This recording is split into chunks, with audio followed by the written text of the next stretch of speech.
오늘 동계 수련회를 앞두고 우리 다음 세대에 대한 말씀 함께 나누려고 합니다.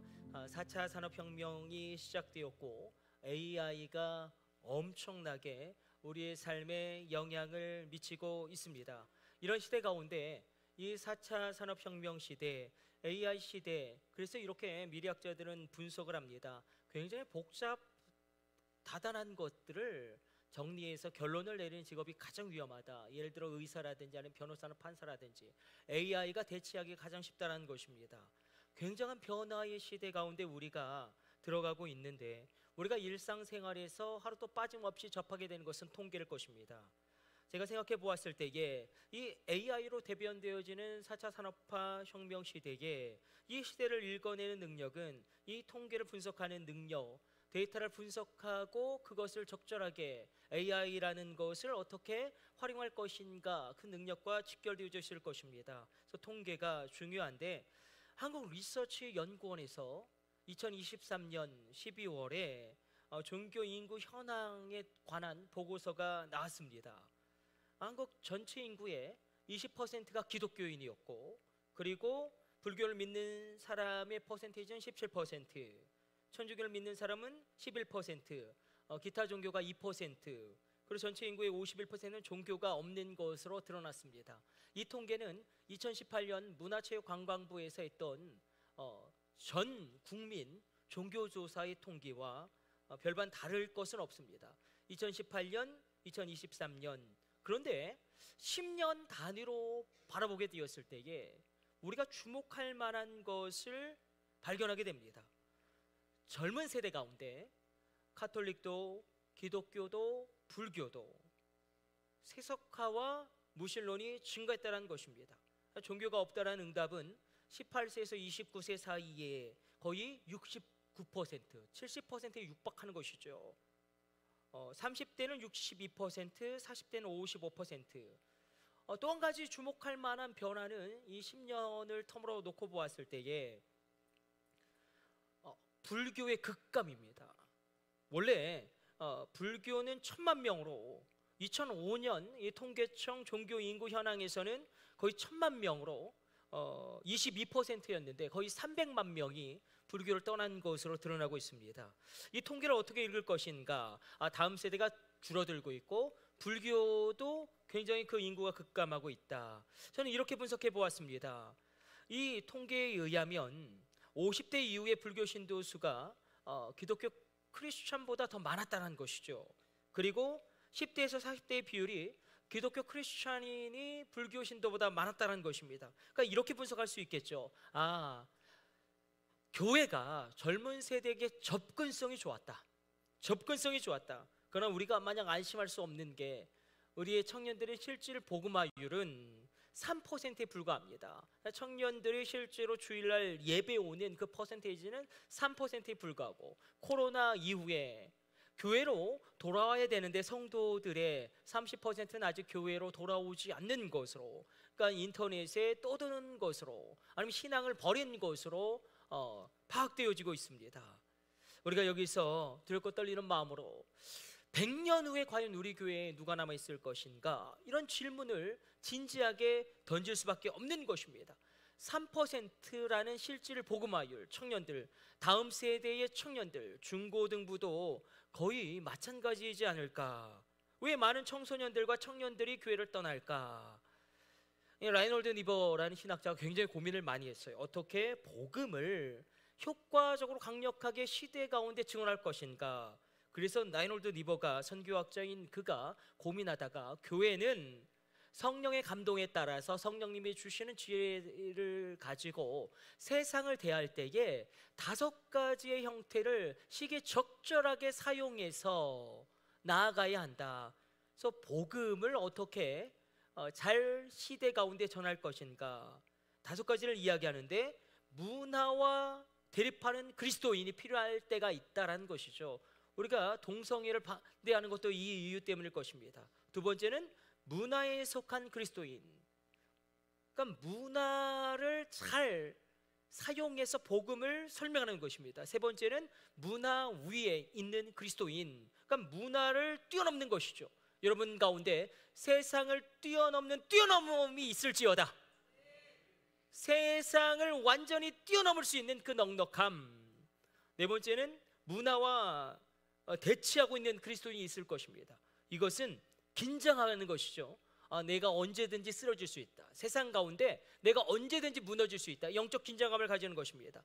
다섯 번째는 문화를 변혁시키는 그리스도인인데, 저는 다음 세대와 관련해서 이 다섯 가지 이 복음을 어떻게 시대와 세상 가운데 설명할 것인가, 우리가 이 시대 가운데 취할 태도는 두 번째라고 봅니다. 이 다섯 가지를 시기적절하게 교회가 사용해야 될 터인데, 그러니까 문화에 속한 그리스도인, 이것을 이렇게 이해하면 어떨까요? 문화와 복음은 굉장히 밀접한 관련이 있습니다. 절실한 관련이 있습니다. 이것을 성경적인 용어로 상황화라고 이야기합니다. 그러니까 문화적인 접근을 다 배제하고 전통만 강조하면 다음 세대는 다 질식해 버릴 것입니다. 그러니까 복음을 저들의 언어로 설명하는 것 중에 이 문화적인 상황화 가운데 찬양만큼 탁월한 것이 없다는 것입니다. 이렇게 적용할 수 있겠죠. 우리가 찬송가 은혜롭지만 우리 아이들에게 찬송가보다는 랩으로 하는 찬양이 더 와닿는다라는 거예요. 악기를 동원해야겠죠. 이 드럼을 안 치는 교회도 있고요. 또 한국 교회에서도 무악기파가 있죠. 무악기파. 그러니까 종교개혁 시대에 오르간 주자들이 하도 술 먹고 오르간 쳐가지고 종교개혁자들이 그냥 오르간을 다 때려 부시는 그런, 어떻게 보면 극단적인 그런 일들이 있었기 때문에 무악기파가 있었죠. 그러나 우리가 악기를 사용하지 않는다? 이건 정말로 이 시대 가운데 복음을 다음 세대 가운데 설명할 수 없는 것입니다. 특별히 우리가 다음 세대를 세우는 교회를 놓고 기도하고 있습니다. 다음 세대는 특별히 우리의 자녀들을 의미할 것이지만, 우리의 청년들을 지칭할 것이지만, 그러나 단순히 나이가 적은 세대만을 다음 세대로 정의 내릴 수 없다는 것입니다. 성경은 세상과 다르게 정의하죠. 성경은 갈렙이 늘 다음 세대라고 증언합니다. 85세의 그 할아버지가 젊은이와 같이 쓰임받았다는 것입니다. 나이가 많아도 쓰임받을 수 있고, 배움이 짧아도 쓰임받을 수 있고, 건강하지 못해도 쓰임받을 수 있습니다.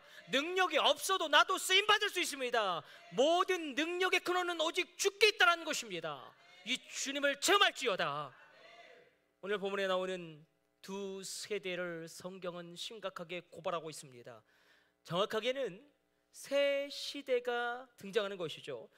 창세기에서 요한계시록까지 여러 세대가 등장합니다. 그 세대 가운데 오늘 본문은 여호수아 세대, 장로들의 세대, 그리고 그 이후에 일어난 다른 세대를 언급합니다. 근데 문제는 무엇이냐면, 여호수아와 장로들의 세대, 출애굽했고 가나안 땅을 정복했던 그 세대와 다른 세대는 달랐다는 것입니다. 오늘 말씀을 통하여 왜 다른 세대가, 나와 다른 세대가 출현했는지, 아니 분명히 나는 믿음을 가지고 하나님 앞에 예배함으로 이 세월을 뚫고 나왔는데 나의 자녀는 왜 나와 다른가? 그것은 원인은 무엇인가? 그리고 우리 부모 세대가 치명적으로 실수하고 있는 것은 무엇인가? 그것을 한번 읽어내려고 합니다.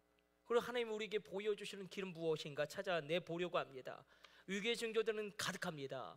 세계에서 가장 많은 선교사를 파송하였던 나라는 영국이었는데, 지금 영국에서요, 교회 다니세요 하면 다 깜짝 놀랍니다. 아직도 교회 다니는 사람이 있습니까? 복음을 증거하면 법률에 의해서 감옥 갈 수도 있습니다. 영국에서 가장 많은 종교는 이제 무슬림이 될 것이다. 그렇게 분석하는 것, 이제 곧 머지않아 그렇게 될 것 같습니다. 영국과 유럽의 많은 교회들이 노인들 몇 분만 출석하시거나 교회 자체가 이슬람 사원으로 팔린 곳도 많습니다. 한국 교회가 유럽 교회를 따라가지 말라는 보장이 없습니다. 또 이대로라면, 이 통계 수치를 보게 되면 이 10년 단위로 끊어보면 20대와 30대, 40대 절반이 교회를 떠났습니다. 가장 충격적인 통계예요. 이 10년 사이에 20대와 30대와 40대 절반이 교회를 떠났다. 우리에게도 이 극감한 불교를 따라가지 않으리라고 우리가 장담을 할 수 없다는 것입니다. 이것이 현실이라고 한다면 그저 나의 자녀 잘 될 거야, 우리 손주 손녀 잘 될 거야, 그냥 예수 믿을 거야, 이렇게 막연하게 기대해서는 안 된다는 것입니다. 아니, 설마 한국교회가 그렇게 무너지겠어? 아니하게 생각해서도 안 됩니다. 문제의 심각성을 우리가 분명하게 인식하고 대안을 찾아야 하고 기도하고 도전해야 합니다. 아무것도 안 하면 아무 일도 일어나지 않습니다. 무언가 변화되어져야 하고 혁신되어져야 합니다. 우리가 그저 꼰대로만 서 있다면 젊은이들은 다 교회를 떠날 것입니다. 꼰대. 제가 한번 대접 봤어요. 머리 빨갛게 해도 될 것 같아요. 교회만 오면 되지 뭐. 빨간들 무슨 상관이야. 우리가 어떻게 이 젊은이들 가운데 나갈 것인가? 오늘 본문은 그래서 그것을 우리에게 이야기하고 있습니다. 사사기 2장 10절은 우리의 고민을 그대로 담아내고 있어요. 청년들의 실질 복음화율 3%, 97%는 주일날 예배를 안 드리는, 또 코로나 이후에 한국교회 전체적으로 보면 성도들 가운데 30%는 아직 교회로 돌아오지 않고 있습니다. 이런 심각한 사태 가운데 우리 2장 10절 말씀 같이 읽습니다. 그 세대의 사람도 다 그 조상들에게로 돌아갔고 그 위에 일어난 다른 세대는 여호와를 알지 못하며 여호와께서 이스라엘을 위하여 행하신 일도 알지 못하였더라. 그 세대가 등장하고 다른 세대가 출현합니다. 이거 끔찍한 일 아닙니까? 나는 하나님께 기도함으로 말미암아 하나님을 체험했는데 나와 다른 애가 태어난 거예요. 하나님을 전혀 모르고 교회는 왜 가냐라고 그러고 교회 오면 고개 푹 숙이고 있고 나와 다른 애가 출현한다면, 그 세대가 등장하고 다른 세대가 출현하는데 한번 정리해 봅시다. 여호수아 세대가 있었죠. 출애굽 100고, 그리고 40년 광야 생활을 감내하고 30년 가나안 정복 전쟁을 감당해낸 세대, 여호수아 세대. 여호수아 세대가 될지어다. 씨를 뿌리는 세대, 하나님을 불같이 체험한 세대, 만나와 메추라기를 직접 먹고 누렸던 세대 될지어다. 그러나 장로들의 세대도 얼마나 중요합니까? 그 믿음을 본 세대, 하나님의 큰 일을 체험한 세대. 그러나 다른 세대, 가나안 땅에 정착하고 태어난 이후의 세대의 3세대들, 이 3세대들은 부모 세대가 생명 걸고 정복한 땅에서 비교적 경제적인 안정, 평화적인 그런 정치적인 그런 평화를 누리면서 평탄하게 살았던 세대일 것입니다. 이렇게 우리가 생각할 수 있겠죠. 오늘 은채 은혁이 예배하고 있으니까 김기선 장로님은 1세대겠죠. 여호수아 세대. 우리 남미 집사님, 남숙 집사님은 2세대. 그럼 은채 은혁이는 3세대겠죠. 다른 세대가 일어나는 건 비극이다. 내가 체험한 하나님보다 더 큰 하나님을 나의 자녀가 체험할지어다.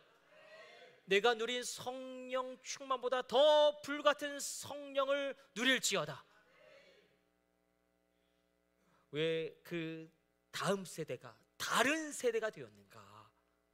부모 세대와 왜 다른 세대가 되어서, 일단 부모 세대를 떠올려 보면서 2장 7절 말씀 같이 읽습니다. 백성이 여호수아가 사는 날 동안과 여호수아 뒤에 생존한 장로들, 고 여호와께서 이스라엘을 위하여 행하신 모든 큰 일을 본 자들이 사는 날 동안에 여호와를 섬겼더라. 그러니까 부모 세대, 1세대, 2세대, 여호수아 세대와 장로들의 세대의 특징은 분명히 등장합니다. 여호와의 큰 일을 보았다. 여기서 보았다라는 것은 단순히 눈으로 목격했다라는 것이 아니라 온몸으로 체험했다. 오늘도 이 예배함 가운데 하나님의 영광을 온 몸으로 체험할지어다. 온 영으로 누릴지어다. 그러나 다음 세대가 다른 세대가 되었다는 것입니다. 이것이 심각한데 우리 10절 읽습니다. 그 세대의 사람도 다 그 조상들에게로 돌아갔고 그 위에 일어난 다른 세대는 여호와를 알지 못하며 여호와께서 이스라엘 위하여 행하신 일도 알지 못하였더라. 그 세대의 사람들, 여호수아 세대와 장로들의 세대 이후에 일어난 다음 세대는 다른 세대가 되었다. 다른 세대가 되어서 여호와를 알지 못했다. 이들이 얼마나 심각하게 무너졌는지 오늘 본문은 고발하고 있고, 믿음의 길을 어느 정도 떠나버렸는지 분명하게 지적하고 있는데, 우리 11절 12절 한번 심각하게 읽어봤으면 좋겠어요. 아, 나의 자녀에게도 이런 일이 일어날 수 있겠구나, 나의 손주에게도 이런 일이 일어날 수 있겠구나. 제 절친인 목사 가운데 이 친구가 얼마나 이 집안이 믿음으로 헌신했는지 모릅니다. 할아버지도 목사님, 아버지도 목사님, 이 집안의 목사가 7명이에요. 그런데 제 친구 목사의 그 첫째 아들이 얼마나 귀하게 기도로 태어난 아들인지 모릅니다. 근데 얘가 6학년 때부터 그것도 학교에서 속담배로 빗자루로 때려도 안 되고 몽둥이로 두들겨도 안 되고, 목사님이 맨날 학교에 사모님과 가서 죄송합니다. 아, 자녀 교회는 정말 답이 없습니다. 이 친구가 얼마나 믿음으로 이 자녀를 양육했는지 모릅니다. 아니, 목사님들 자녀들만 그럴까요? 여러분들 자녀들은 괜찮습니까? 여러분 자녀들 어떠십니까? 우리 심각하게, 야, 나의 자녀도 이렇게 무너질 수 있다, 나의 손주 손녀도 이렇게 무너질 수 있다. 우리 경각심을 가지고 우리 읽습니다. 사사기 2장 11절 12절. 이스라엘 자손이 여호와의 목전에 악을 행하여 바알들을 섬기며 애굽 땅에서 그들을 인도하여 내신 그들의 조상들의 하나님 여호와를 버리고 다른 신들 곧 그들의 주위에 있는 백성의 신들을 따라 그들에게 절하여 여호와를 진노하시게 하였으되. 7절의 백성은 여호수아와 장로들의 세대라면 11절의 이스라엘 자손은 다음 세대인데 이들이 다른 세대가 되어버렸다. 기도합시다. 우리가 하나님, 나의 다음 세대가 다른 세대가 되지 않게 하여 주옵소서. 나의 믿음과 다른 세대가 출현하지 않게 하여 주옵소서. 구약 성경에서도 그렇고 성경 전체를 보면 세대가 나오지 않습니까? 수많은 세대가 나오는데 성경에 나오는 세대 가운데 가장 악하고 가장 음란하고 하나님을 가장 분노케 했던 세대는 사사기 시대의 사사세대입니다. 이들은 가장 악한 세대로 평가받고 기록되고 있는데 이런 거죠. 교회 나오라고 하면 절대 안 간다라고 그러고, 교회 나가자고 하면 어떤 장로님이 이런 나쁜 짓을 하고 어떤 목사님이 그런 일을 저질렀는데 내가 왜 교회 나가냐, 이 시대에 무슨 교회 나가냐, 그리고 막 이렇게 말하면 가슴이 답답해지죠. 예수 잘 믿는 그 권사님은 왜 새벽기도 하다가 교통사고 나서 돌아가셨느냐, 막 그렇게 질문하면 여러분 뭐라고 답하시겠어요? 왜 그렇게 믿음 좋은 장로님 망했느냐, 막 이렇게 막 쌓아 붙이면 우리가 뭐 답할 것이 없잖아요. 이렇게 다음 세대가 무너져 있을 때에 오늘 왜 여호수아 세대, 장로들의 세대, 그 믿음의 세대가 끊어지고 다음 세대가 다른 세대가 되었는가? 신앙의 차이가 이렇게 날 수밖에 없었는가? 신앙이 왜 전수되지도 못하고 성령이 왜 흘러가지도 못했는가? 어쩌면 이 말씀은 우리 한국교회 상황과 아주 정확하게 맞닿아 있습니다.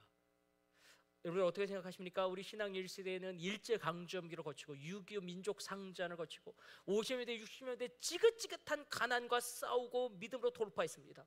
기도로 부르짖어서 문제를 돌파했고, 환난이 그렇게 많았어요. 고난이 그렇게 많았습니다. 어쩜 또 그렇게 가난했는지.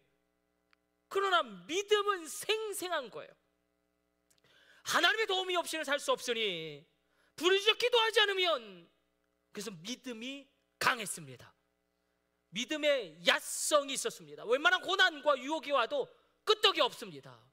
왜? 고난이 있었지만 생생한 믿음으로 그 고난을 이겨낸 체험이 있기 때문에, 그 장로님 세대, 권사님 세대가 교회를 붙들고 있기 때문에 이분들의 헌신과 기도 위에, 눈물과 피 위에, 그 땀 위에 한국 교회는 세워졌다는 것입니다.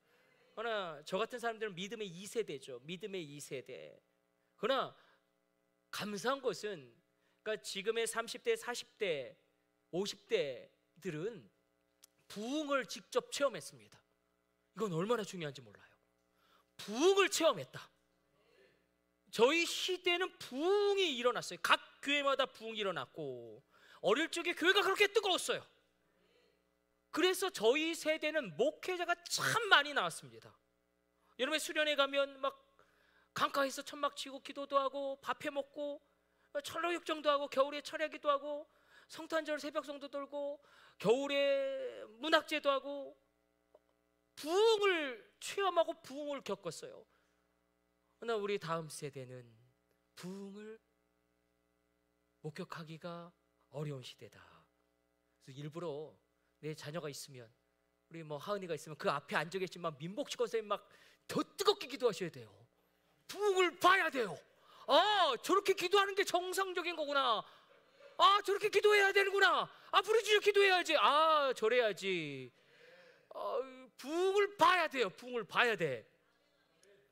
물론 지금 젊은 세대들 어렵죠. MZ 세대들 정말로 어렵습니다. 취업의 문제, 결혼의 문제 막막하죠. 그러나 고난은 모든 세대마다 있었던 것 같아요. 그러나 신앙에 있어서 뜨거움을 체험했느냐 체험하지 못하였느냐, 이 차이가 이대로 가다가는 사사기의 비극이 우리 가정 가운데 일어날 것입니다. 이대로 가다가는 사사기의 비극이 우리 가운데 재발될 것이고 한국 교회 가운데 재현될 것입니다. 그럼 어떻게 우리가 하나님이 주시는 말씀 가운데 미래를 계획하고 대책을 세우고 변화될 수 있을 것인가? 사사기 2장 7절 우리 다시 한번 집중해서 읽어보기를 원합니다. 여기에 답이 있습니다. 같이 읽습니다. 백성이 여호수아가 사는 날 동안과 여호수아 뒤에 생존한 장로들 곧 여호와께서 이스라엘을 위하여 행하신 모든 큰 일을 본 자들이 사는 날 동안에 여호와를 섬겼더라. 여호수아 세대, 장로들의 세대가 신앙생활이 뜨거웠던 이유는 단 한 가지입니다. 하나님이 행하시는 큰 일을 보았다는 거예요. 하나님이 행하시는 큰 일을 보았다. 여기서 보았다는 것은 온몸으로 체험했다. 온 마음과 영으로 그것을 체험했다. 우리가 좌절해서 열정을 회복할 수 있는 유일한 길은 하나님이 행하시는 큰 일을 체험하는 것입니다. 그 큰 일을 보아야 합니다. 여러분 믿음의 1세대 모세를 떠올려 봅시다. 모세는 가능성이 있는 왕자였지만 그의 나이 40세에 모든 것이 막혀버리죠. 실수하고 살인자가 되고 광야로 도망치고 광야에서 40년을 머무르면서 그 모래바람 가운데 모세의 꿈, 모세의 야망, 모세의 모든 소망 다 날아가 버렸습니다. 그런데 어찌된 영문인지 하나님이 그를 서쪽으로 호렙산으로 이끄십니다. 그 호렙산 가운데 모세는 하나님이 행하시는 큰 일을 그의 일생일대 가운데 체험하게 됩니다. 떨기나무에 불이 붙었으나 꺼지지 않는 놀라운 환상 가운데 모세야, 모세야, 이곳은 거룩한 곳이니 내 발에서 신을 벗으라. 하나님 말씀하시죠. 나는 아브라함의 하나님, 이삭의 하나님, 야곱의 하나님, 내 백성을 너는 가서 해방시키고 내 백성으로 예배하는 공동체가 되게 하라. 모세는 자신이 없습니다. 너무 지쳤고 반문하죠. 기다렸다는 반문해요. 아니 하나님, 내가 누구간데 바로에게 가며 사람을 잘못 보셔도 한참 잘못 보셨습니다. 도대체 내가 무슨 능력으로 내 무딘 혀로 어떻게 바로 앞에서 말하리까? 그때 하나님이 이렇게 말씀하시죠. 가라! 내가 너와 함께하리라. 불붙는 떨기나무 가운데 하나님의 큰 일을 체험하는 것입니다. 떨기나무에 불이 붙었으나 꺼지지 않음은 하나님의 임재와 영광을 나타냅니다. 하나님이 행하시는 큰 일을 보자 모세가 그 일을 감당하게 되는 것입니다. 그러나 다음 세대는 왜 다른 세대가 되었는가? 2장 10절로 이렇게 기록되고 있습니다. 우리 다시 한번 읽습니다. 그 세대의 사람도 다 그 조상들에게로 돌아갔고 그 위에 일어난 다른 세대는 여호와를 알지 못하며 여호와께서 이스라엘을 위하여 행하신 일도 알지 못하였더라. 알지 못했다, 지성적으로 알지 못했다는 게 아니라 체험하지 못했다는 것입니다. 여호수아 세대와 장로들의 세대는 하나님을 체험했습니다. 광야에서 태어난 어릴 적부터 숱한 고난을 겪었습니다. 광야에서 만나와 메추라기를 먹이신 하나님의 은혜를 정말 누렸고 요단강이 갈라진 것을 두 눈으로 똑똑히 목격했고 거인족 속 네피림 후예들과 30년을 전쟁을 벌였습니다. 여러분 믿음 지킬 수 있겠어요? 30년 동안 전쟁이 계속 내 인생 가운데 30년 동안 전쟁이에요. 법정 소송이 30년 동안 끝나지 않아요. 그런데 그들에게 이 고백이 있는 거예요.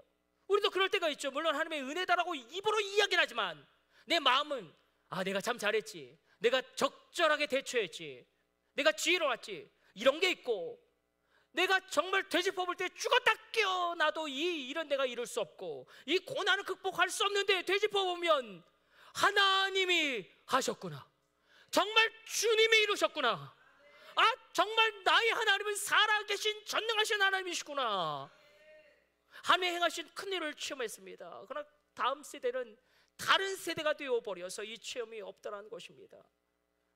그럼 부모 세대의 실수는 다른 것이 아니었습니다.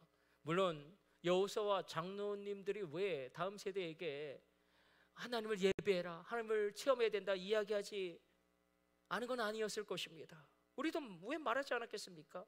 왜 그럴까? 다음 세대가 간구하고 있는 것은 무엇인가? 우리를 굉장히 긴장하게 하는 말씀 2장 6절 읽습니다. 전에 여호수아가 백성을 보내매 이스라엘 자손이 각기 그들의 기업으로 가서 땅을 차지하였고, 잘 생각해 보십시다. 여호수아 세대와 장로들의 세대는 땅을 차지하는 축복을 받습니다. 저는 피를 토하며 여러분을 축복합니다. 새벽마다 축복합니다. 유업이 있을지어다. 땅아 와라. 유업아 와라. 유업이 있을지어다. 유업을 얻게 됩니다. 하나님의 은혜로 말미암아. 문제는 무엇이냐면 그 유업의 축복을 사명으로 승화시키지도 못하고 그 유업의 축복을 헌신으로 연결시키지도 못합니다. 그러니 다음 세대가 다른 세대가 되어 신앙계 생명의 먹구름이 끼고 실패하더라. 내가 받은 축복을 사명으로 승화시키는 것이 얼마나 중요한지. 여러분, 요셉은 총리의 축복을 사명으로 승화시키지 않습니까? 고대 근동을 기근에서 구원해내지 않습니까? 축복을 사명으로 승화시키지 못하면 오히려 그 축복을 죄악의 기회로 삼는 경우가 비일비재합니다. 삼손이 그렇죠. 하나님이 주신 강력한 힘으로 자신의 쾌락을 누리는데 온통 낭비해버립니다. 하나님이 놀라운 부유함을 주셨고 유업을 주셨는데 겨우 신앙생활하고 주일날에 골프 치러 가고 주일날에 바이오 만나러 간다고 하고 그 물질값으로 하나님과 상관없는 삶을 살아간다면 그 유업의 축복을 사명으로 승화시키지 못한 것이고 그 유업의 축복을 헌신으로 연결시키지 못한 것입니다. 사실 여호수아 세대와 장로들의 세대는 430년 하고도 30년, 그러니까 430년 그리고 광야 생활 40년 그리고 전쟁하는 30년, 거의 500년 가까이 땅을 가진 적이 없는 세대였습니다. 근데 난생 처음으로 땅이 생겼습니다. 집이 생기고 내 손으로 수고한 열매를 내가 먹게 되었습니다. 결실할 수 있는 기업도 생겼습니다. 축복을 얻었습니다. 그런데 우리 여호수아 세대, 장로들의 세대, 우리 1세대 우리 부모님들 세대는 다 그랬어요. 정말 고난이 많았어요. 하나님밖에 없어서 기도하지 않으면 하루도 살 수 없어서 산으로 기도하러 갔고 기도원에서 기도했고 새벽에 기도했고 금요일엔 금요철야했고 기도로 단련된 신앙이었는데 삶이 안정화되면서 저를 보세요. 저도 그런 마음이 있는 것 같아요. 그러니까 내가 너무 고생을 해서 그래서 안정적인 삶을 일구다 보니까 우리 이런 마음 있잖아요. 자녀에 대한 집착이 강해집니다. 이런 거죠. 아, 나는 못 배웠는데 나의 자녀는 반드시 배워야 돼. 나는 이토록 죽도록 고생했는데 나의 자녀는 좀 편한 삶을 살아야 돼. 이게 굉장히 중요하겠죠. 그러나 이 경향이 신앙에도 잘못해서 이어져 버린 거예요. 이것 자체는 참 중요한데, 자녀를 일으키는데 이것이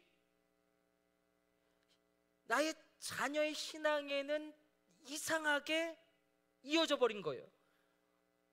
저도 그런 것 같아요. 아, 내가 이렇게 힘들게 신앙생활을 했는데 나의 자녀는 좀 편안하게 신앙생활을 했으면 좋겠다. 여러분 솔직히 어떠세요? 좀 억울하시지 않으세요? 거의 뭐 80평생 주일날 어디를 안 갔어. 한 번도. 반드시 주일 성수했어. 근데 나의 자녀들은 좀 해외여행도 가고 연차 내서 좀 평안하게 생활했으면 좋겠다. 그런 마음 있으시죠?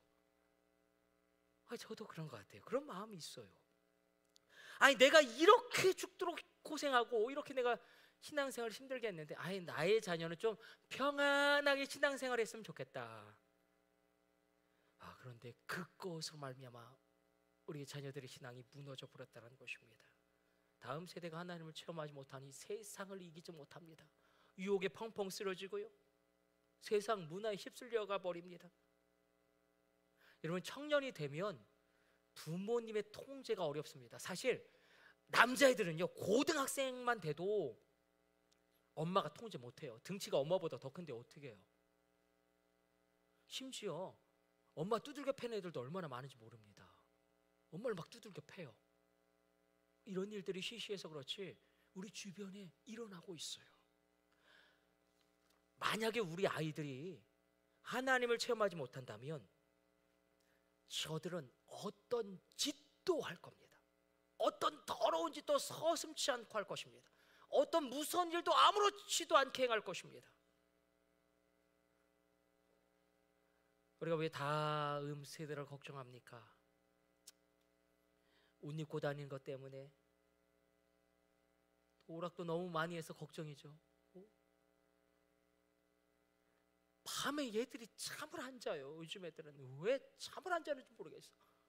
새벽 4시까지 안 자고 다음날 12시까지 퍼즐로 잠을 쳐자면 그거 바라볼 때 부모님들은 마음이 열불이 나는 것이죠.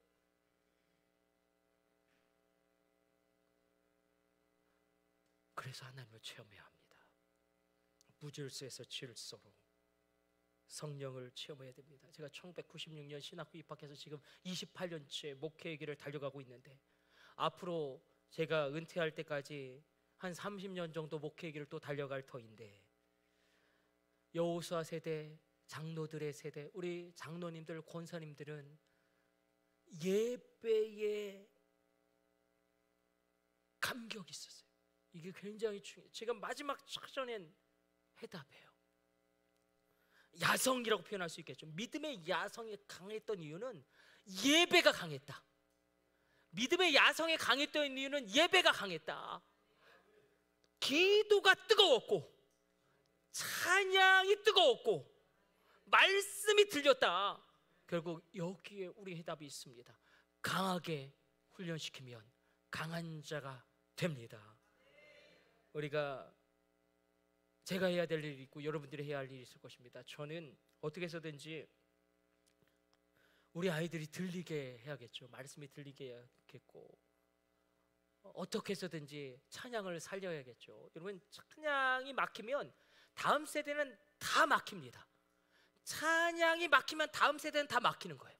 여러분들은 어떠세요? 찬양이 안 되는데 기도가 열린다? 찬양이 안 되는데 말씀이 들린다? 그거 거짓말이에요. 찬양이 안 되면 다 막힙니다. 찬양이 시작되어져야 돼요.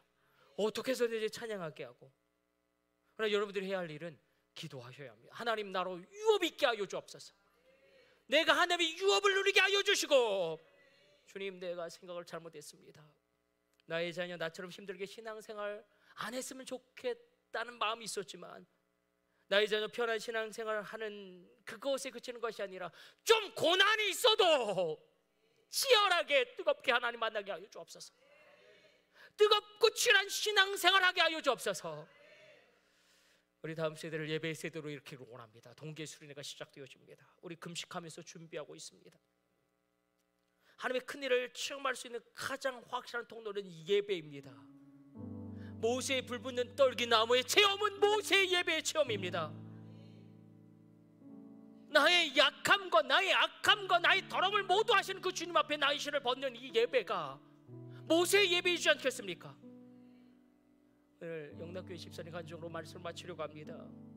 한번 나누었던 이야기지만 이혼당한 집사님 이야기입니다. 성가대 솔리스트였고 그 남편은 지휘자였는데, 남편이 무슨 일이 있는지 미국에 너무너무 자주 출장을 갑니다. 너무 빈번하게 갑니다. 교육이 있다고 해서 가고, 바이오와 만나야 해서 간다고 하고 의심을 하고 있는데, 어느 날 남편에게 미국에서 전화가 오는데 이렇게 연락이 왔습니다. 여보, 나 이제 한국에 돌아가지 않아. 알고 보았더니 거기에 여자가 있었고, 이 여자 집사님을 버리고 거기서 새롭게 결혼 생활을 시작한 것입니다. 남편에게 버림받은 이 여자 집사님은 처음에는 남편에 대한 분노로 잠을 이룰 수가 없었습니다. 그러나 그 분노가 자기 연민으로, 자기 비하로 이어지더니 자기가 자기를 공격하기 시작합니다. 급기야 자기 방에 틀어박혀서 나오질 않는데 무려 3년이나, 세상에 3년이나 그 방에서 나오지 않습니다. 3년이 지나도 나오지 않으니 죽은 것과 별반 다를 바가 없습니다. 그때를 바라보는 어머니의 마음은, 친정엄마의 마음은 무너지는 것입니다. 그런데 교회에서 시편을 가지고 부흥회를 한다는 광고를 듣고 이번이 마지막이다, 그런 마음으로 딸을 권면하기 시작합니다. 내 평생의 소원이 하나 있다. 제발 한번 교회 가자. 제발 한번 가서 예배를 드리자. 거의 반강제적으로 그 딸이 3년 만에 처음으로 그 방에서 나옵니다. 그리고 교회에 와서 예배를 드리는데 모자를 푹 눌러쓰고 고개를 들지 않습니다. 그러나 시편의 말씀이 고난 가운데 부르짖는 인생들의 탄원이지 않습니까? 하나님, 세상이 버리면 주님께로 가지만 주님이 버리면 갈 곳이 없다라는 그 고백이지 않습니까? 그러면서 이 집사님 마음 가운데, 아, 나 같은 사람이 여기도 있네, 나만 이런 인생을 산 것이 아니네, 말씀이 들기 시작합니다. 찬양이 터져나오기 시작합니다. 주님께 희미하지만 하나님, 나 좀 살려주세요. 기도가 터져나오기 시작합니다. 상처는 점점 치유되고, 그리고 서울 영락교회 성가대의 솔리스트로 멋지게 복귀합니다. 끝내 일어난 것입니다. 우리도 끝내 일어나야 합니다. 예배가 회복될 때, 말씀이 들릴 때, 찬양이 시작될 때에, 기도가 터져나올 때 죄로 망가진 인생이 변화되어지고 죽은 영혼이 깨어나게 되고, 우리의 자녀들이 하나님의 큰일을 체험하게 될 것입니다. 우리의 자녀들이 하나님의 큰일을 체험해야 됩니다. 방언이 터지든지 아니면 표적과 기적이 일어나서 하나님의 영광스러운 광채가 임하는 것을 자기의 눈으로 체험함으로 말미암아 부인할 수 없는 하나님의 증거를 가지든지, 우리 신앙의 영역은 늘 고독의 영역에 반드시 서야 하지 않습니까? 하나님 앞에 고독하게 나의 실존 그 모습 그대로 서는 것입니다. 그렇게 전능하신 거룩하신 하나님, 죄인된 내가 그렇게 신을 벗는 그 체험이 있어야 합니다. 방언이 터지든지 표적과 기적을 체험하든지, 하나님 앞에 홀로 서서 나는 죽을 수밖에 없는 죄인이구나를 체험하든지, 예배의 영광이 있을지어다, 예배의 신비가 있을지어다, 예배의 비밀을 체험할지어다. 여러분, 이번 주에 중고청 동계순회가 시작됩니다. 하나님이 이제 일하실 거예요.